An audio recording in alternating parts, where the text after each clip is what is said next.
a organisé, Citia, entre 2014 et puis jusqu'à mi-2015, 14 réunions en France autour du thème des enjeux de la transition énergétique. Alors on a convié à ces réunions nos conseillers syndicaux, donc on a eu 4000 personnes, plutôt un accueil très, très favorable du côté de nos clients.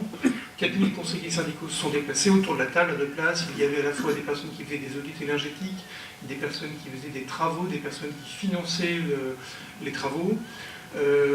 L'accueil côté client extrêmement positif. Alors après, donc, le sujet formation il est majeur à mon sens. Formation du client dans cet environnement réglementaire qui est extrêmement dense, pas toujours digeste côté client, mais moi que je trouve en tout cas très dense. Formation des gestionnaires de copropriété. Je pense que là aussi, côté gestionnaire de copropriété, là, on est plutôt sensible au sujet lorsque le client l'est. Moi, je fais 4 catégories de clients, pour faire simple.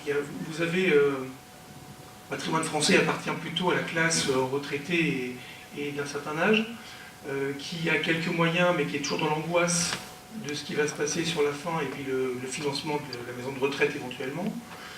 Primo-accédant, qui lui fait un prêt sur une durée quand même relativement longue, qui n'a pas toujours les moyens de financer cette transition énergétique. Il faudrait d'ailleurs nous informer peut-être du coût estimé total dans les copropriétés de transition énergétique, au regard de nos budgets de fonctionnement. Et puis la catégorie, on va dire, intermédiaire, qui elle a déjà amorti une partie de son emprunt, et puis est arrivé à un niveau dans son avancement professionnel où on retrouve une certaine santé financière. Alors, ce que je dis n'est pas une vérité absolue, mais globalement, dans les copropriétés, on retrouve ces cas de famille. En tout cas, c'est le retour que les gestionnaires de copropriété, quand on leur en parle, parce qu'on leur en parle quotidiennement de la transition énergétique, c'est le retour qu'ils nous font. Alors ensuite, côté client, lorsqu'on les a formés à ces réunions de conseils syndicaux, on a plutôt un retour positif dans le choix de l'entreprise pour réaliser l'audit.